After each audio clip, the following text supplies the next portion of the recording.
Saudara, keputusan Kejaksaan Tinggi atau Kejati Kalimantan Barat dalam menetapkan 3 tersangka dalam kasus dugaan korupsi pengadaan tanah yang melibatkan bank daerah di Kalimantan Barat menuai sorotan. Langkah ini menandai keseriusan pihak Kejati Kalbar untuk menindaklanjuti kasus korupsi tersebut.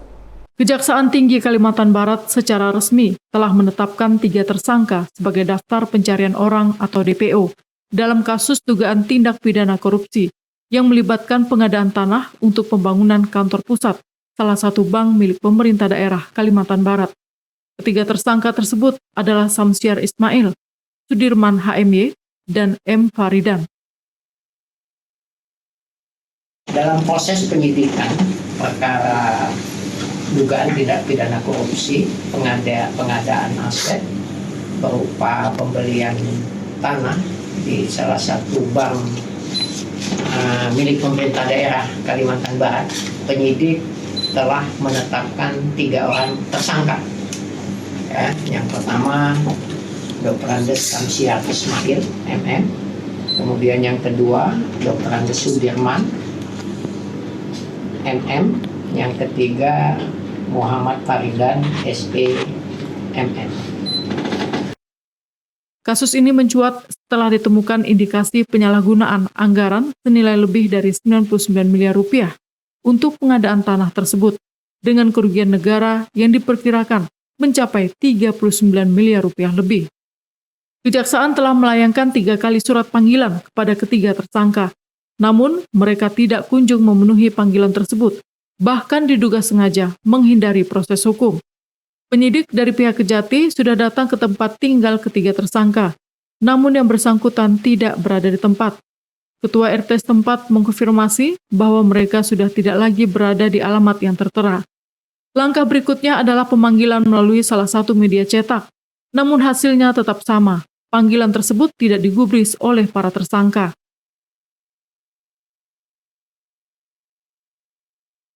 Selama 3 kali sudah kami lakukan pemanggilan, yang bersangkutan juga tidak hadir. Kemudian penyidik melakukan upaya paksa dengan kami mengeluarkan surat penetapan membawa tersangka. Penyidik sudah datang ke tempat tinggal yang bersangkutan,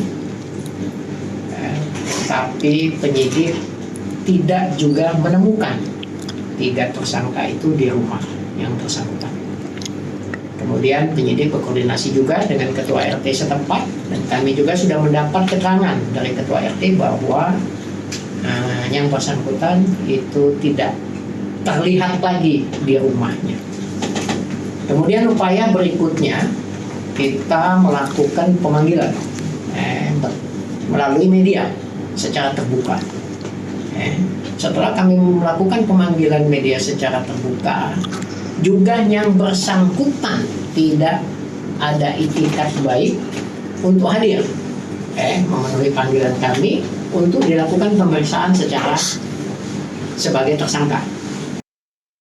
Setelah semua langkah dilakukan, hasilnya nihil, maka akhirnya Kejati Kalbar mengeluarkan surat penetapan DPO dengan nomor surat PR-10-0.1-3/KPH-3/03/03/2025.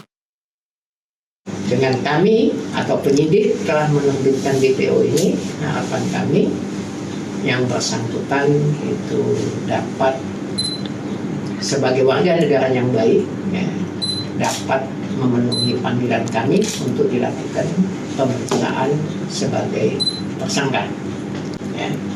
Nah, kemudian perlu juga kami sampaikan kepada teman-teman sekalian bahwa kalau selama ini yang beredar kerugian negara itu estimasi penyidik adalah 30 miliar, namun kita sudah mendapatkan penghitungan kerugian negara dari BPKP itu sebesar 39 miliar. Ketiga tersangka terancam dijerat dengan pasal 2 ayat 1 dan pasal 3 Undang-Undang Nomor 31 Tahun 1999 tentang pemberantasan tindak pidana korupsi yang telah diubah dengan Undang-Undang Nomor 20 Tahun 2001.